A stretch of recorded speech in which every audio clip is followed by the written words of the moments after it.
I feel like I'm a little vague on what prompted your way down this path of thinking. Like and you mentioned the person on the street who was asking for money and there was money, but it sounds very general. On a societal basis, I don't see what we're calling scarcity, I guess. I mean... So you mean what prompted the topic of scarcity being that? Yeah. It's interesting. Many of these thoughts come to me, and I mean, they're just thoughts. I don't know. I think about it, and I have this insight of, well, yeah, that kind of makes... It's like an interconnectivity almost. It's almost like a, what do you call that when it's, it kind of all lines up? A synchronicity? A synchronicity. So I kind of felt like there was something that happened that day that made me put that voice memo to Lex and say, this is what I want to talk about today. Mm-hmm. And it wasn't just the money on the street.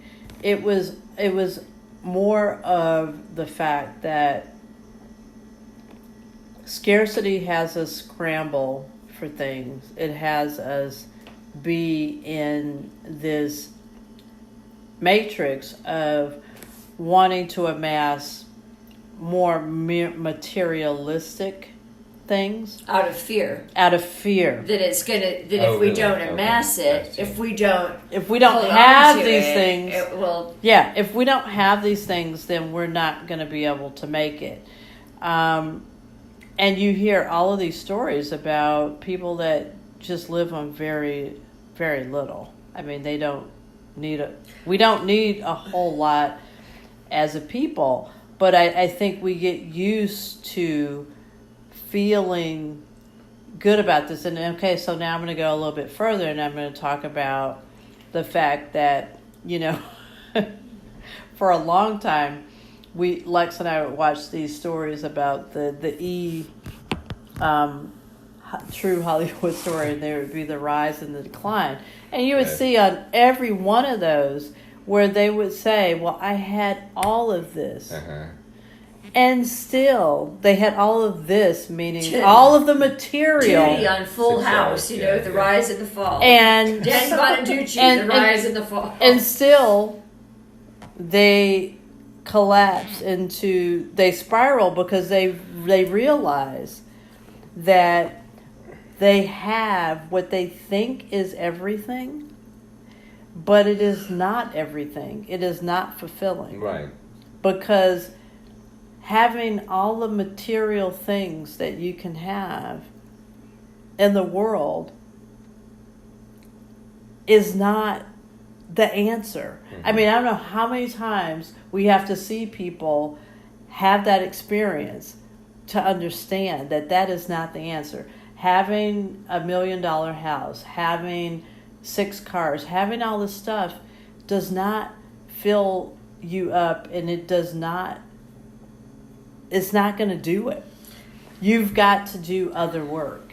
And so I think when I started thinking about that and really and I don't know what it was that triggered me on that particular day that I sent the voice memo to Lex. You listen to every day. You listen to a couple of podcasts, and a lot of these podcasts these days that you're listening to are about exactly that: scarcity, abundance, fulfill, things like that. So it could have just even been, one of the recent.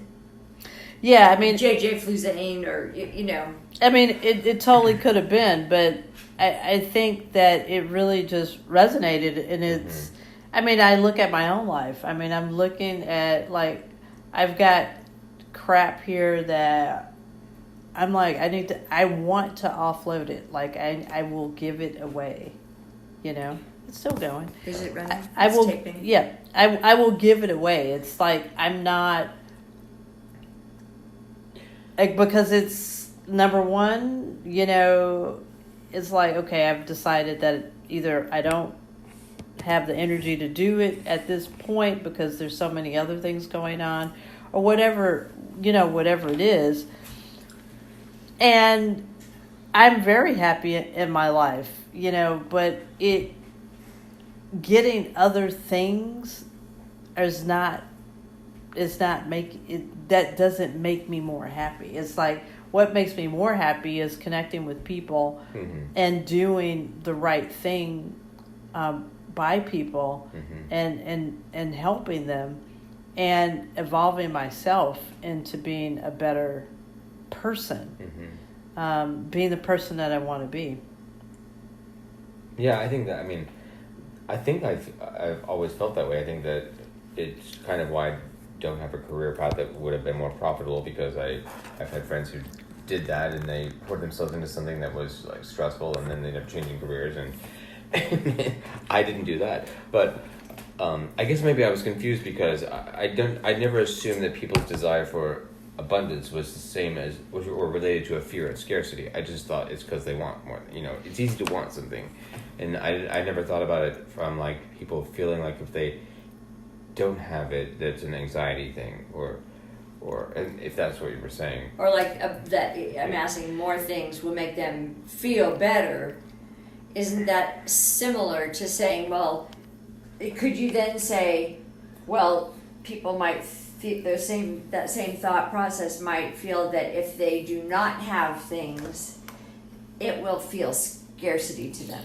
And it will feel like a scarcity, And I guess I don't know that it's always if this right. Then this. It's not.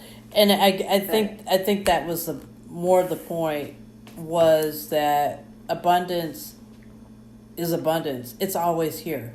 It's always here. Oh, okay. There's always abundance. It may not be an abundance of cars. It might not be an abundance of money. It doesn't. But those things aren't what, to me. And this is where we may, the paths may diverge, but it is not about that. To me, it's more about understanding what you as an individual, what feeds you, what you need. And I think you'll understand very quickly that it is not, it's not the things that people or society tells you that you need. You have to go inside yourself and understand what you need. And then you'll find that abundance. I mean, it'll just be there. You'll just be able to call upon it at any moment, and it'll be there. And it might sound like, no, it's not that easy. But I found it's kind of like that. It's kind of like you set your intention for, this is the kind of day I want to have, and that's the kind of day you have. If you want to have a good day, you're going to have a good day. And no, there could be crap that happens in that day, but if you set your intention that this is the kind of day that you want to have, you will find moments in that day where either you've been able to be of service to somebody, and that's where you didn't think that you were that was gonna feel good, and it felt good, or something else. It's I don't know how to describe it, but I do think that the scarcity thing is definitely something that we as a society have to get a better handle on, and when I say handle on, and just understand that there are choices. We have choices. We do have choices, and so there's always another route to pick. There's always another route to pick. Oh, of how you think of things. Yeah. Yeah. Yeah. Just asking for an abundance of carbs, it's not going to happen. She's talking, I think you're talking about just on a psychosocial, spiritual attitude level, not like actual physical you wouldn't things. Well, right, but see, that's the whole point. It's like you have to, it has to be a mind shift. You but asking for material things, it's not gonna. It's just, materialize. okay, you have it for this moment, but what does that mean? It doesn't get you where you need to go, I think. So. Yeah. And I think it is true, like, about just your choice of how you're going to view whatever's happening in your life, or in your day. Like the choice to not react in an annoyed.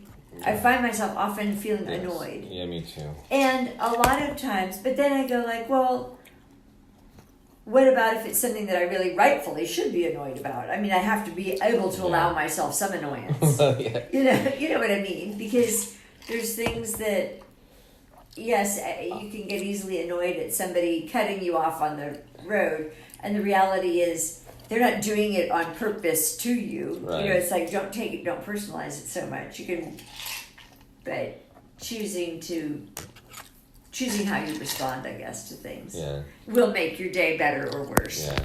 And I do believe in that. I do think that is true.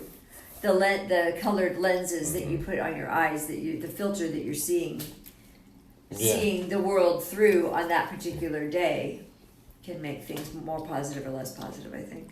I also think if it's not a really hot day, it's going to be easier for me to do that. Sometimes temperature plays into this. Yep. There you go. Mm-hmm. Or if you're hangry, or Yes. Hangry is not. What I've been thinking about this whole conversation is, having things is nice, but I want to be cool in my apartment and have food and I'm not be thirsty. Then I'm pretty much good. Mm-hmm. Yeah. And indoor plumbing, I'm always happy about that.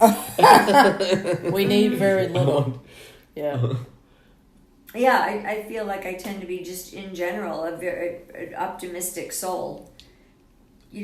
Generally speaking. I think that the more there are times when you acquire things and I feel like it creates my anxiety, because I feel like I don't know why that is, but the more I get, the more I feel like is it a scab over something?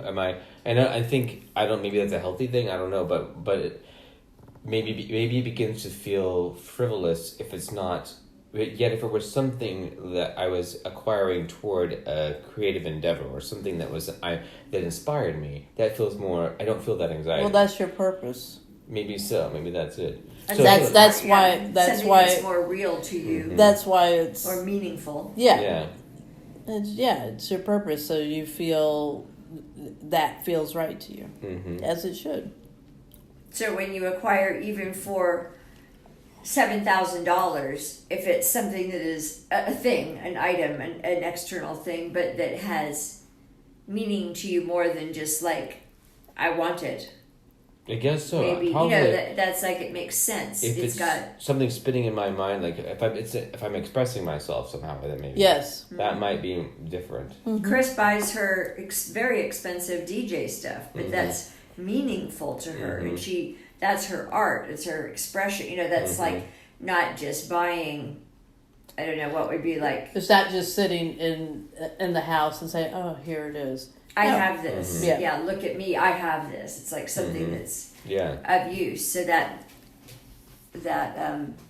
rings true on a deeper level than just I've acquired it because it's a status symbol. Mm-hmm.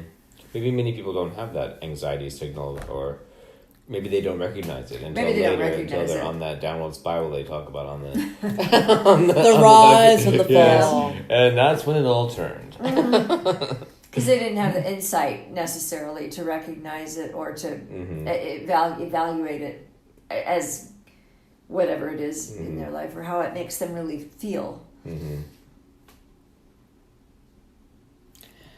Yeah. Okay. I'm glad we got somewhere with that. That was good. Yeah. That was part two. That was very interesting. Part two. Yeah. Well, I think on that note, we've got 2 podcasts in the can. We will say nighty-night. Thanks for having me. Sleep tight. Thanks for joining us, Greg. Good night. Good night, all.